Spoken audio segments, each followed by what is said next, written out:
start with some discussion of the budget item. We don't have financials to review in our packet this month because of the timing of this meeting. We will meet later this month to look at an amendment, a final amendment for this year's budget as well as next year's budget.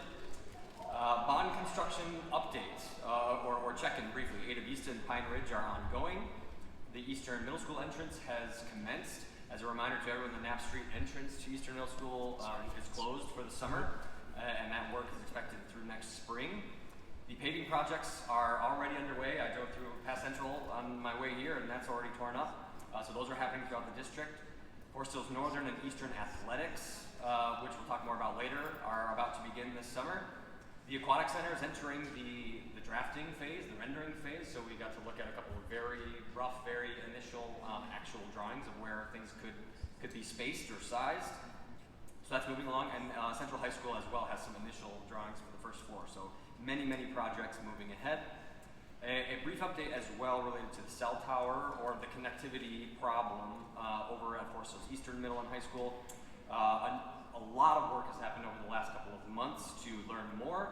Only a brief update right now, and that is that Tower Ventures, who was representing Verizon in this offer, or the initial thing that they put forward, has retracted sort of their offer for partnership. So that is no longer a potential avenue. It doesn't mean that cell service is not the ultimate answer out there or something.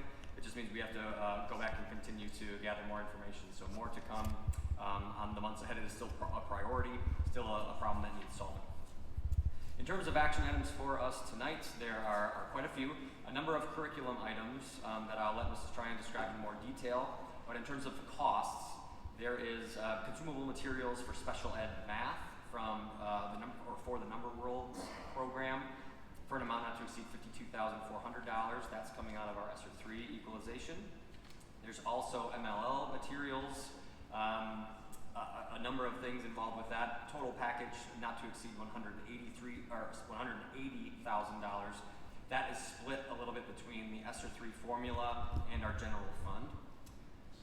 And finally, we have K through 2 Spanish immersion decodable books. We approved a lot of general ed decodable books, and we have them now coming to us for the Spanish immersion program, amount not to exceed $30,200 out of that Section 35J grant. And then a number of annual items for us. A couple of Power School items. One is our kind of annual renewal for the large platform of services that the district utilizes, that we've used for a long time. Renewing that for another year at a cost not to exceed $207,818 out of the general fund. And then an upgrade on the e-finance portion of Power School. The support for the current version that we're using is ending, so this is sort of a required upgrade for us, as well as moving it to cloud hosting. So that's a discounted package rate at a cost not to exceed $30,250 out of our general fund. Next annual item is internet. We're in part of a 3-year contract that began in July of 2023. So there's no price increase at all from last year. So that's the same cost, not to exceed $34,000 for the year in the general fund. Next is a recommendation to renew our Incident IQ help desk and inventory software. This is our ticketing system for IT problems and solutions. Also adding on a self-service password change component to this to make that process go easy or more easy. Amount not to exceed $35,390 out of the general fund. Food Service Management Company. This goes out to bid every 3 years, and the recommendation is to continue with Chartwells, who was the sole bidder for our bid this year. This will be a 1-year contract with an option to renew up to 4 years. We'll recall our food service program is a self-supporting financial program, and so the cost breakdown for the Chartwells group is an administrative fee of $175,394, which is about a 5% increase from last year, and then a per meal management fee of $0.0568, which is an increase of about 1/4 cent per meal from last year. Again, all out of the food service fund. Also out of the food service fund will be some new and replacement kitchen equipment from Stafford Smith. We, as often, we do need to spend down our food service account. And so this equipment will go to Ada Vista and Meadowbrook. It is very similar to the new equipment that went to Collins and Pine Ridge and Thornapple in the last year. So Sourcewell Purchasing Co-op, as we do, for a cost not to exceed $154,354. And then our bond construction at Northern and Eastern. We have the official bid info coming to us tonight.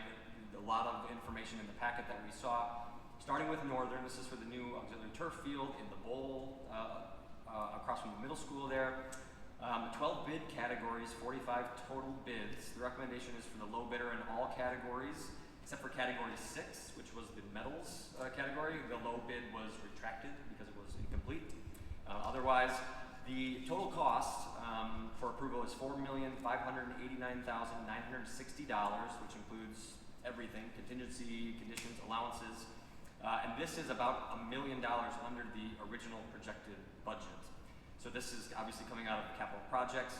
Work set to begin in July to complete about next year, spring, summer. And then over at Eastern, similar story, multi-stage master site plan that we have seen. The first phase is relocating the baseball and softball fields. So this is 14 different bid categories, 52 bids. Recommending again the low bidders in all of them except for the same metals category, as that low bidder didn't have the necessary certifications to actually perform that work. So the next low bidder is being recommended. Amount not to exceed $8,686,454, which is also under the original projected budget for this project. Capital projects again starts this July and optimistically done pending winter weather in time for next spring seasons out there is the idea. So we'll see, but both of those are going to take place this summer. Next, we have the resolution to ratify for the refunding of the 2014 bonds. We've talked about this many times.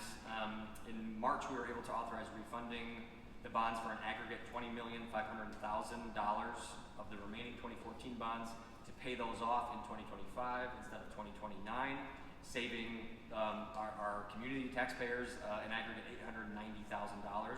So you saw the language in our packet again, just to ratify that. Next is our annual request for paper that is used throughout the district for all purposes. We participate in the REMC statewide purchasing co-op for all of this, and for the cost not to exceed $160,000, similar to the same number for last year. And then finally, just a few refunded property taxes, $364.28 to Cascade Charter, and $158,155.38 to Kent County. That's all. All right, thank you. Does anybody have any questions for Dr. Michelle? All right, we will now move on for a curriculum update from Mrs. Tryon. All right, I'm gonna see if I can see my people here. We had an incredibly short meeting this month. It was the last day of school. We did not have a curriculum highlight, instructional highlight from anybody in the district. So we just talked about a couple things tonight in the consent grouping. If you'll remember from last month, we are going to be approving materials for multi-language learners. It's a 6-year online license for English 3D and Read 180, and that will be used with our K-12 students. Also voting to approve the UFly Foundations, the University of Florida Literacy Institute for grades K-6. We will vote to approve the Trails to Wellness for our district, again to be used in grades K-6. And then also approval of decodable Spanish books. I love to read in Spanish for our K-2 students. And then also number worlds, which are consumable materials that will be used with some of our resource students. We are going to put up for a 30-day review, our monthly review, Killers of the Flower Moon by David Gran, to be used at Eastern High School in their new AP seminar class. That is for grades 10 through 12. That will actually turn into more of like a 2-month review since we don't meet again until August. And then we talked a little bit about the district's work in their new district continuous improvement teams, which will be a group of people to facilitate improving student outcomes, talking about new programs that are being implemented and are they working and what would make them work better or what's working really well, the collaborate with a consultant from the ISD on those teams. And then also just talked a little bit about a new committee on AI that the district is forming with the help of the Michigan Association of Secondary School Principals, just working on coming up with a belief statement on what the district will do with AI in terms of student use, teacher use, how we make that work, and leverage the power of that for our district. That was the meeting, short and sweet. Terrific, thank you. Does anybody have any questions for Mrs. Tryon? All right, then could we please have a roll call vote from Secretary? Yes. Dr. Michaud. Yes. Ms. Steinmeier. Yes. Ms. DeBoer. Yes. Ms. Covell. Yes. Dr. Fawcett. Yes. Mrs. Tryon, yes. All right, thank you. We are up to informational items. Again, a reminder, if you'd like to speak at public comment, please fill out a comment card. They will be picked up after the superintendent's report.